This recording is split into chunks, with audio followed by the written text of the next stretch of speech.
नमस्कार दोस्तों, वंदना गार्डन में आप सबका स्वागत है। आज हम कोकोपीट का इस्तेमाल करते हुए पौधे लगाने के लिए मिट्टी तैयार करेंगे। मैंने ये मिट्टी एक गमले के लिए तैयार करनी है, तो इसके लिए सबसे पहले मैं एक बर्तन में देखिए मैंने कोकोपीट भर ली है। तो इस तरह से आप भर लें, जितनी भी मिट्टी आपको तैयार करनी है ना उसी हिसाब से कोकोपीट डालिए। तो ये बर्तन मैंने थोड़ा सा ऊपर तक ज़्यादा भर लिया था। अभी ना कोकोपीट थोड़ी सी गीली है और ये जब अच्छी तरह से सूख जाएगी तो ये काफ़ी ज़्यादा फैल जाएगी। जब हम कोकोपीट का इस्तेमाल करते हुए मिट्टी तैयार करते हैं तो वो मिट्टी काफ़ी हल्की तैयार होती है और उसमें प्लांट्स की जो रूट्स हैं वो काफ़ी ज़्यादा डेवलप हो जाती हैं। और मिट्टी के मुकाबले कोकोपीट में पौधे की ग्रोथ बहुत तेज़ी से होती है और बहुत अच्छी होती है। कोकोपीट सूखने के बाद काफ़ी ज़्यादा फैल जाती है, तो इसलिए मैंने एक ही बर्तन में ली है। तो अभी हम मिट्टी तैयार करेंगे। तो इसमें डालने के लिए ये 2 बर्तन, इसी बर्तन के नाप से जिसमें कोकोपीट ली है 2 बर्तन मैंने मिट्टी ली है। मिट्टी इसमें डाल दूंगी, यानी मिट्टी और कोकोपीट हमने बिल्कुल बराबर लेनी है। मैंने कोकोपीट एक बर्तन इसलिए लिए है क्योंकि मेरी कोकोपीट गीली थी और सूखने के बाद ये काफ़ी ज़्यादा फैल जाती है। और उसी बर्तन के नाप से आधा बर्तन ये मैंने रेत ली है, जो कंस्ट्रक्शन साइट की रेत होती है वो रेत ली है। इसमें इस्तेमाल करने से हमारी मिट्टी बहुत उपजाऊ बनती है। और अब इसी बर्तन के नाप से आप किचन वेस्ट, वर्मी कंपोस्ट या फिर गोबर की खाद का इस्तेमाल कर सकते हैं। मैंने यहाँ पर वर्मी कंपोस्ट ली है। वर्मी कंपोस्ट मैंने इसलिए कम ली है क्योंकि मैं अभी इसमें सूखे पत्ते भी मिक्स करूँगी। अगर आप सूखे पत्ते आपके पास नहीं है या फिर सूखे पत्तों की खाद है वो आप इसमें डाल सकते हैं। और अब सभी को अच्छी तरह से मैं मिक्स कर लूँगी। सारी मिट्टी, कोकोपीट, रेत और जो हमने वर्मी कंपोस्ट ली है सभी चीज़ों को हमने अच्छी तरह से मिक्स कर लेना है और उसके बाद ही हम इसमें जो बाकी डालना है वो डालेंगे।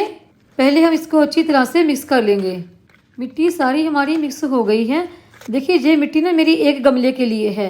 अगर आप ज़्यादा गमलों के लिए मिट्टी तैयार कर रहे हैं या किसी ग्रो बैग के लिए या ड्रम के लिए मिट्टी तैयार कर रहे हैं तो उसके लिए ना आप इस मिट्टी की मात्रा जो है और कोकोपीट की सारी सामग्री की मात्रा उसी हिसाब से बढ़ा दें और उसी हिसाब से अपनी मिट्टी तैयार कर लें। तो देखिए जब आप मिट्टी तैयार कर लें तो इस तरह से ये मिट्टी आपकी तैयार होनी चाहिए। बिल्कुल देखिए जैसे ये लड्डू बनता है ना, इस तरह लड्डू सा बनना चाहिए जब आपकी मिट्टी तैयार हो जाए। अगर इस तरह से होता है तो वो मिट्टी आपकी बहुत ही अच्छी मिट्टी होती है।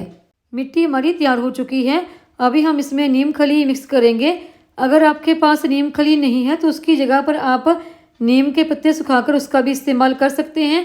मेरे पास ये नीम खली है तो मैं इसी का इस्तेमाल पौधों में डालने के लिए मिट्टी में मिक्स करूँगी। एक गमले की जो हमने मिट्टी तैयार करनी है तो उसी हिसाब से ये नीम खली में 5% के हिसाब से लूँगी उसमें डालने के लिए।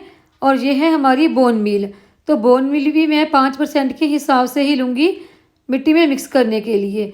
तो सबसे पहले हम मिट्टी में सूखे पत्ते डालेंगे। सूखे पत्ते मैंने उसी बर्तन के हिसाब से एक बर्तन लिया है, तो सूखे पत्तों की ना हम बीच में ही मल्चिंग कर देंगे। जब हम इस तरह से सूखे पत्ते डालते हैं ना तो ये धीरे धीरे अपने आप ही एक खाद का रूप ले लेते हैं। तो इसलिए मैंने जो वर्मी कंपोस्ट डाली थी ना वो थोड़ी सी कम थी क्योंकि मुझे इसमें सूखे पत्ते भी मिक्स करने थे। अगर आपके पास सूखे पत्तों की खाद है तो आप सूखे पत्तों की खाद भी यहाँ पर इस्तेमाल कर सकते हैं। पौधों को फंगस से बचाने के लिए इसमें नीम खली ऐड करना बहुत ज़रूरी है। तो 5% के हिसाब से मैंने नीम खली ली है वो इसमें डाल दूँगी और 5% ये मैंने बोन मील ली है। बोन मील डालने से ना जो प्लांट्स की जो ब्रांच होती है ना वो काफ़ी स्ट्रॉन्ग हो जाती हैं, तो इसलिए हम इसमें बोन मील का इस्तेमाल करते हैं। और अभी सभी को हम अच्छी तरह से मिक्स कर लेंगे। कोकोपीट की ब्रिक का पौधों में कैसे इस्तेमाल करना है ये पहले भी मैं आपको कोकोपीट वाली एक वीडियो में बता चुकी हूँ। और ये मिट्टी हमने अच्छी तरह से सारी मिक्स कर लेनी है ताकि पत्ते, बोन मील और नीम खली उसमें अच्छी तरह से मिक्स हो जाए। और ये हमारे पौधों के लिए एक बहुत ही स्वस्थ मिट्टी तैयार हो गई है। अकेली कोकोपीट का इस्तेमाल पौधे लगाने में बिल्कुल ना करें, क्योंकि अगर हम अकेले कोकोपीट में हमारे प्लांट ग्रो करते हैं तो कोकोपीट उसकी जो रूट्स है ना उसको मजबूती से पकड़ कर नहीं रख सकती और कोकोपीट में लगा पौधा ज़्यादा मजबूत नहीं होता। जो छोटे प्लांट होते हैं ना हमारे, वो हम कोकोपीट में ग्रो कर सकते हैं, लेकिन जो बड़े प्लांट हैं उनका अकेले ही कोकोपीट में बिल्कुल भी ग्रो ना करें। कोकोपीट में मॉइस्चर को पकड़ कर रखने की पावर बहुत ज़्यादा होती है।